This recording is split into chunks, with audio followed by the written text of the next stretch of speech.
자, 우리 액체에 대해서 핵심 이론 하나 좀 이야기를 해볼게. 자, 먼저 증기압력에 대해서부터 한번 이야기를 해보면은 이 증기압력이란 건 뭐냐? 이러한 비커에 들어있는 혹은 뭐 다른 데 들어있더라도 이런 액체가 있을 때 이 액체 분자들 주변의 다른 분자들로부터 인력을 받고 있을 거야.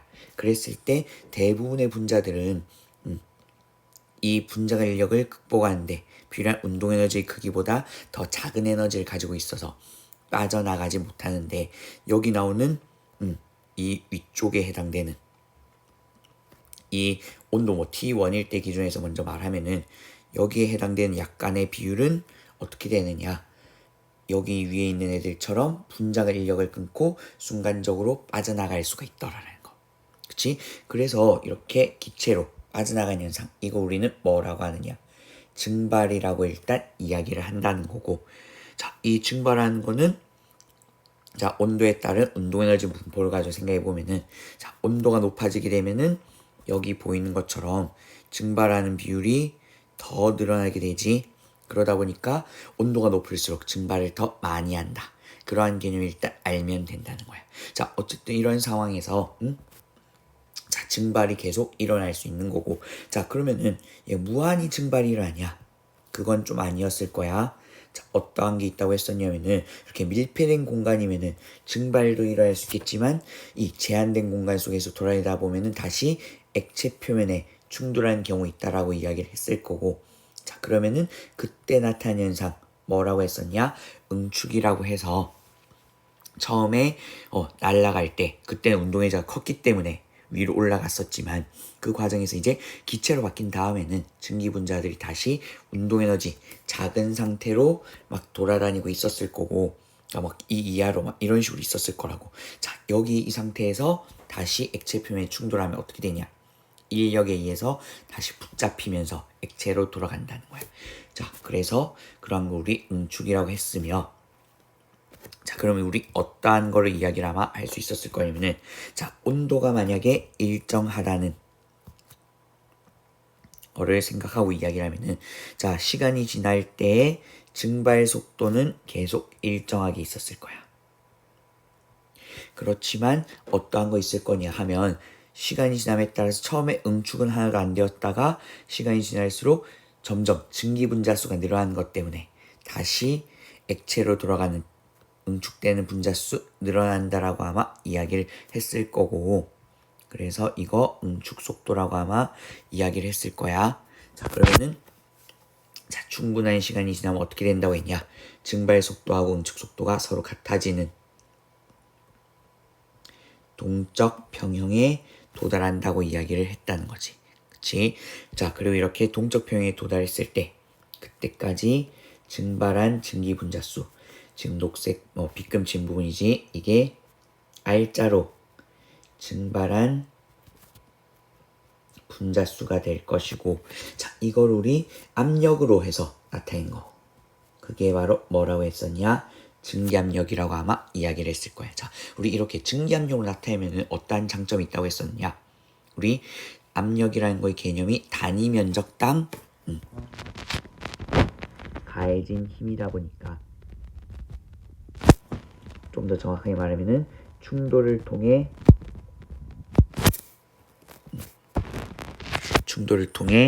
가해진 힘이다 보니까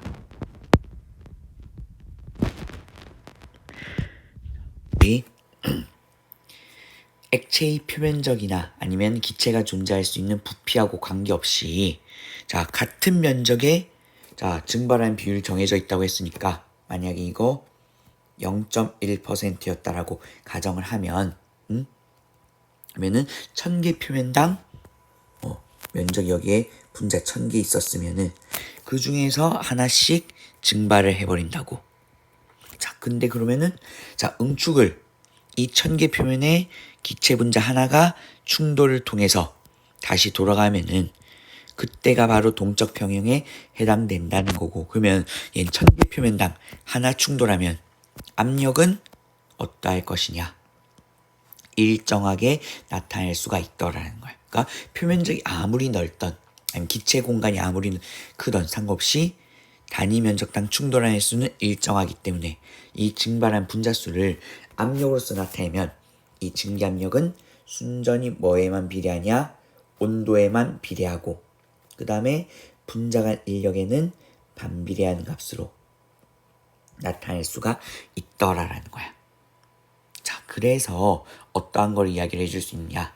액체의 종류에 따라서 이와 같이 뭐 디메틸에테르냐, 에탄올이냐, 물이냐에 따라서 증기압력이 다르게 나타나는 거고, 자, 어떠한 액체든 상관없이 온도가 높아지면은 다 증기압력이 이렇게 증가하는 경향을 보이더라라는 거. 이거를 말해줄 수 있다는 거야. 이게 우리 증기압력에 대해서 좀 간단하게 설명한 내용인 거고, 자, 그 다음에 우리 증발과 끓음의 차이에 대해서 언급을 좀 해줄 필요 있을 것 같아. 자, 증발과 끓음은 어떠한 차이가 있느냐 하면 우리 증발이라는 거는 액체 표면에서만 기화하는 현상이라고 아마 말을 했을 거고, 그 다음에 끓음은 어떠한 거로 했냐? 액체 전체에서 끓는 현상, 전체에서 기화된 현상을 말한다고 했다고. 자, 왜 이러한 차이가 나타나는가 이야기를 해보면 우리 액체 내부에서도 분자 인력보다 더 큰 동해질을 가진 분자가 존재할 수 있어. 근데 이런 애가 이제 만약에 내부에서 기화가 되었다 치면은 일단 기포가 먼저 만들어지게 될 것이고, 그럼 이 기포 내부 공간은 밀폐된 공간이다 보니까 다시 어떠한 일이 하냐? 이 액체 표면에서 증발도 일어나고 그 다음에 다시 액체로 돌아가는 응축도 일어나게 되겠더라는 거야. 자, 그러면은 시간이 약간만 지나면 다시 어떻게 될 것이냐? 이 기포 내부에서는 자, 이 딱 증기압력만큼의 압력을 가지고 이 기포 벽면을 밀어주고 있더라는 거야. 자, 이렇게 될 것인데, 자, 우리 항상 고려해줘야 되는 거 뭐가 있냐? 위쪽에 대기압이라는 게 있었다고. 그럼 대기압이 물을 누르다 보니까 이 대기압이 다시 기포를 누르게 될 것이며, 그러다 보니까 어떠한 일이라냐?